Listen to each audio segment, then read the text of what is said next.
자, 오늘도 우리에게 말씀을 통한 기도 제목을 주셨는데요. 같이 한번 따라하십니다.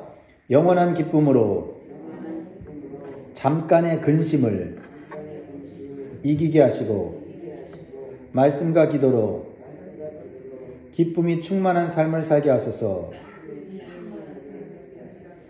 아멘. 오늘 말씀을 통해서 여러분의 기쁨이 회복되고 기쁨이 충만하기를 주의 이름으로 축복합니다.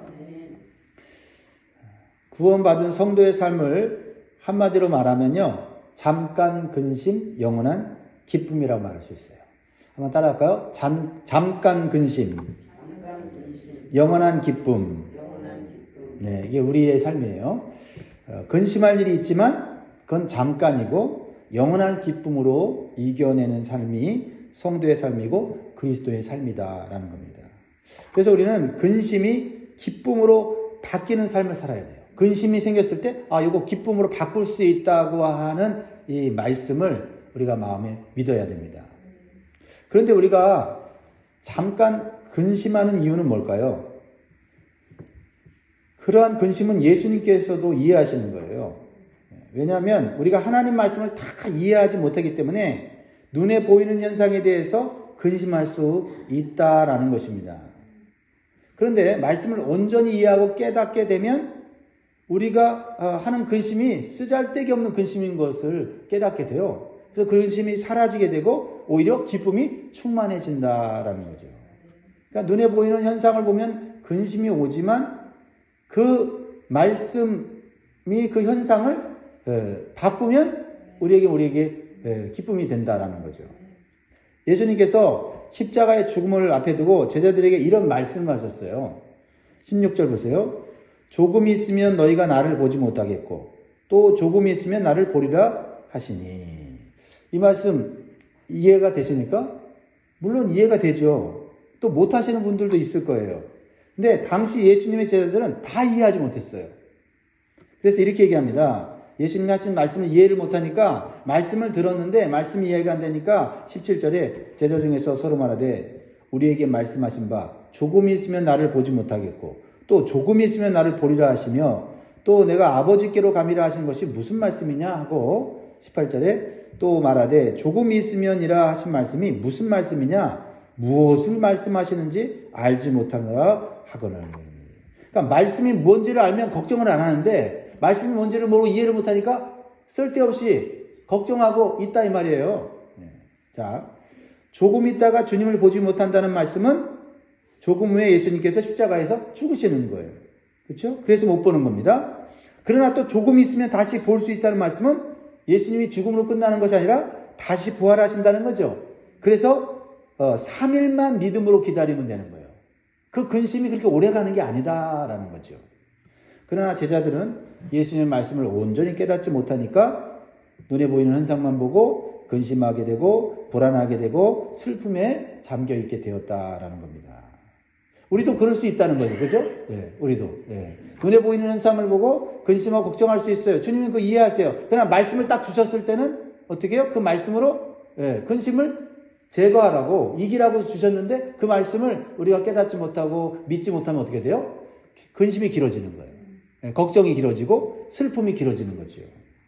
그래서 예수님께서 다시 확실하게 말씀하세요. 19절, 20절 같이 읽습니다. 시작. 예수께서 그 묻고자 함을 아시고 이르시되 내 말이 조금 있으면 나를 보지 못하겠고 또 조금 있으면 나를 보리라 함으로 서로 문의하느냐. 내가 진실로 진실로 너희에게 이르노니 너희는 곡하고 애통하겠으나 세상은 기뻐하리라. 너희는 근심하겠으나 너희 기쁨이 도리어 기쁨이 되리라. 확실하게 말씀하세요. 너희 근심은 그거 기쁨으로 바뀌는 근심이야 라고 주님이 말씀하십니다. 무슨 말씀입니까? 왜 세상이 기뻐하고 제자들은 곡하고 애통합니까? 세상은 예수님을 십자가에 못 박은 것으로 기뻐하고 마귀는 승리했다고 기뻐합니다. 그러나 잠시 후에 예수님께서 죽음에서 부활하신 것을 제자들이 보게 되면 이전의 슬픔과 근심은 다 사라지고 영원한 기쁨이 그들에게 충만하게 된다는 거죠. 사랑하는 성도 여러분, 우리도 나에게 주시는 하나님 말씀을 온전히 깨닫지 못하면 근심할 수 있어요. 불안해할 수 있습니다. 슬픔과 낙심 속에 살 수 있어요. 그래서 우리는 하나님 말씀을 받았으면 그 말씀이 깨달아지도록 기도해야 돼요. 그리고 그 말씀대로 이루어질 때까지 믿음으로 인내하는 훈련을 자주 해야 됩니다. 말씀만 가지고 있으면 그 말씀은 이루어지는 거니까. 걱정할 필요가 없는데 말씀이 깨달아지지 않으니 걱정하고, 그리고 말씀을 놓고 사니 현상만 보고 두려워하는 거죠. 말씀을 붙잡고 그 말씀을 깨닫게 해달라고 기도하고 그 말씀대로 살려고 애쓰고 힘쓰다 보면은 그 말씀이 이루어짐으로 모든 걱정과 근심이 사라지고 기쁨이, 그 근심을 능가하는 기쁨이 우리 안에 충만케 된다라는 것입니다. 두 번째로, 성도의 삶에는 고난이 있지만 그 고난을 능가하는 기쁨이 있다. 근심도 있지만 고난도 있어요. 이 고난은 확실히 있다고 말씀하셨죠? 21절 주님이 이렇게 비유로 말씀하십니다. 여자가 해산하게 되면 그때가 이르렀으므로 근심하나 아기를 낳으면 세상에 사람 난 기쁨으로 말미암아 그 고통을 다시 기억하지 아니하느니라. 예수님은 해산의 고통과 출산의 기쁨을 비유로 말씀하시는데, 해산의 고통보다 출산의 기쁨이 더 크므로 그 고통을 이겨낸다라는 거죠. 임신한 여성이 해산할 때가 되면 그 고통이 점점 심해져서 근심하게 되지요. 그러나 아기를 낳고 나면은 그 아기를 보고 기쁨이 충만해져요. 이전에 겪었던 고통을 기억하지 않게 되는 것이죠.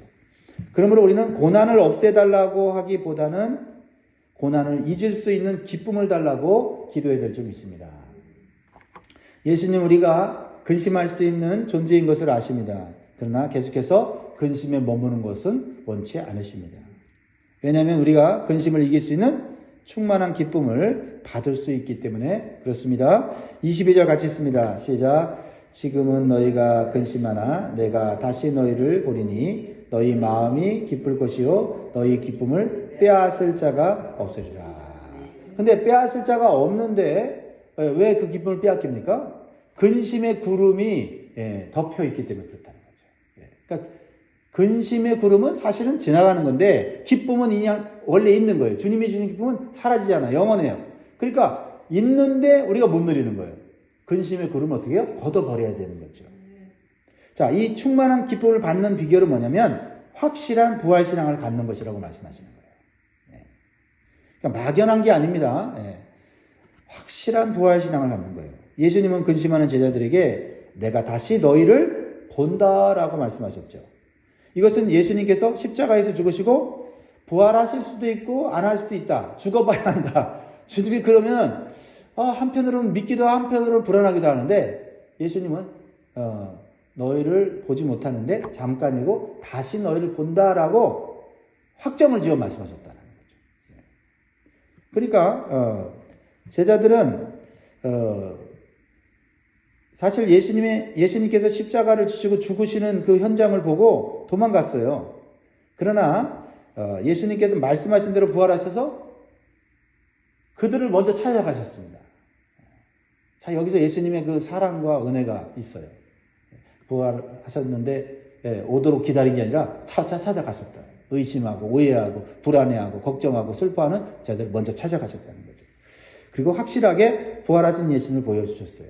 예수님은 부활하신 것을 우리한테 안 가르쳐주고는 너 왜 부활한 거 못 믿지? 이렇게 하지 않는단 말이에요.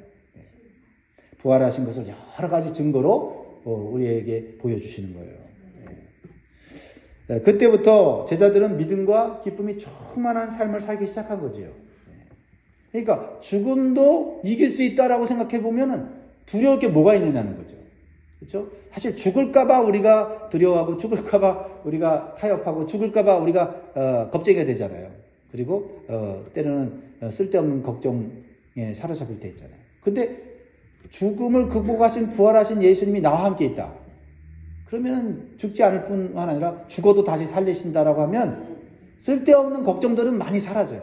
그러니까 영적인 근심만 해야 돼. 내가 더 기도하지 못하고 내가 더 주님을 닮아가지 못하고 이런 영적인 근심만 하지 세상적인 근심, 그렇죠? 구름처럼 사라질 것을 걱정하지는 않는다는 거죠.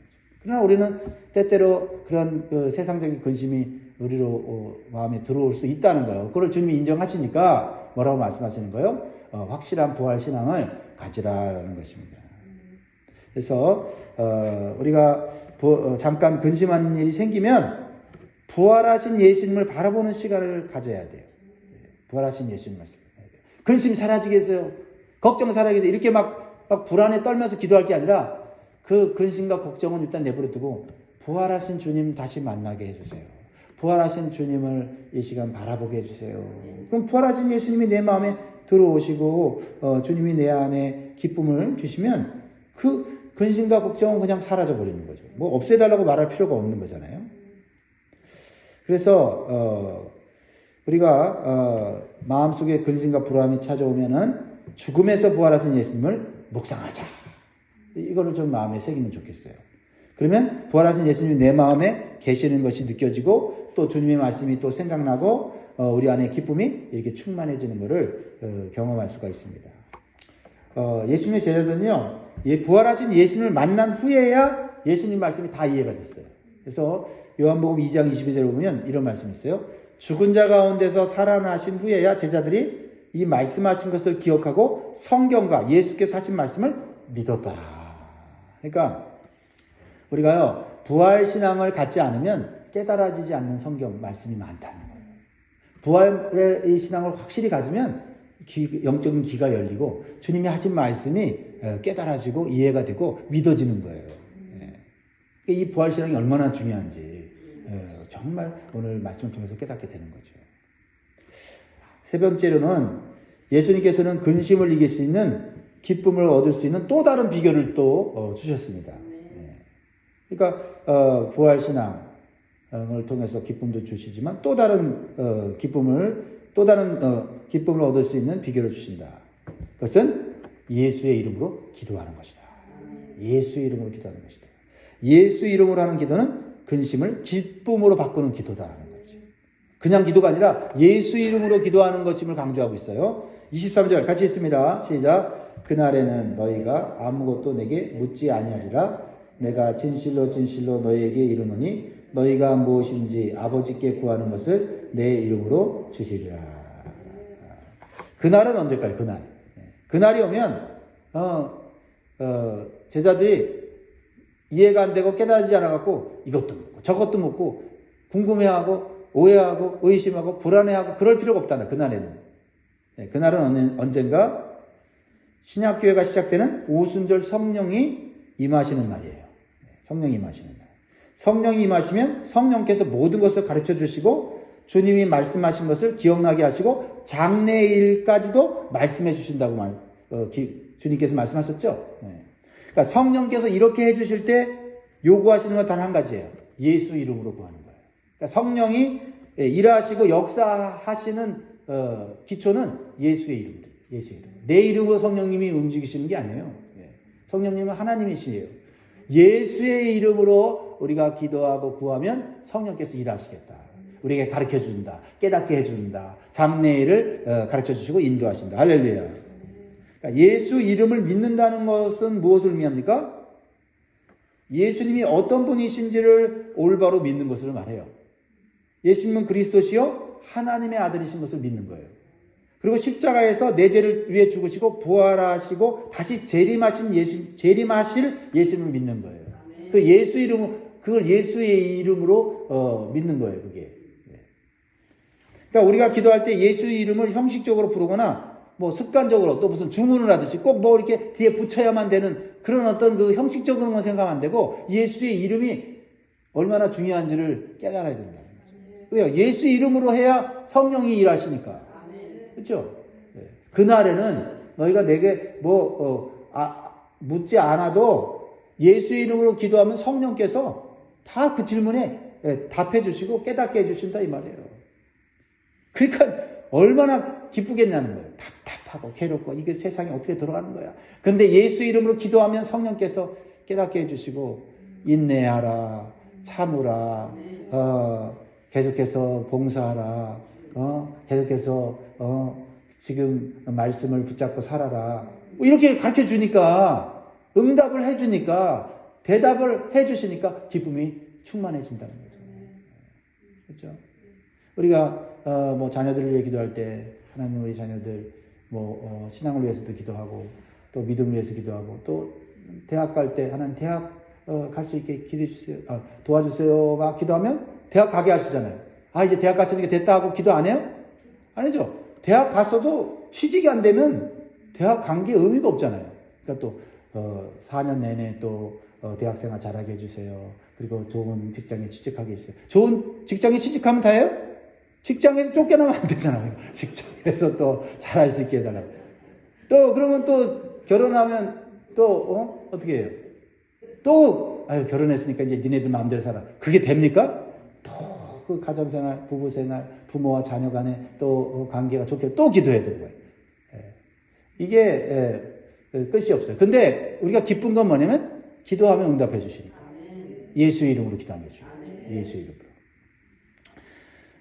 그래서 24절 주님께 이렇게 말씀하시죠. 같이 있습니다. 시작. 지금까지는 너희가 내 이름으로 아무것도 구하지 아니하였으나 구하라. 그리하면 받으리니 너희 기쁨이 충만하니라. 그러니까 예수의 이름으로 하는 기도는 근심을 기쁨으로 바꾸는 기도다. 그러므로 예수의 이름을 믿고 기도하기를 더욱 힘쓰시기를 바라요. 자, 말씀 읽겠습니다. 사랑하는 여러분, 이제부터 세상이 주는 기쁨이 아니라 주님이 주시는 영원한 기쁨을 구하시기 바라요. 그리고 세상에서 우리가 근심하게 될 때 또는 고난을 받게 될 때 주님이 주시는 약속의 말씀을 믿음으로 붙잡으시기 바라요. 그 약속의 말씀은 뭐예요?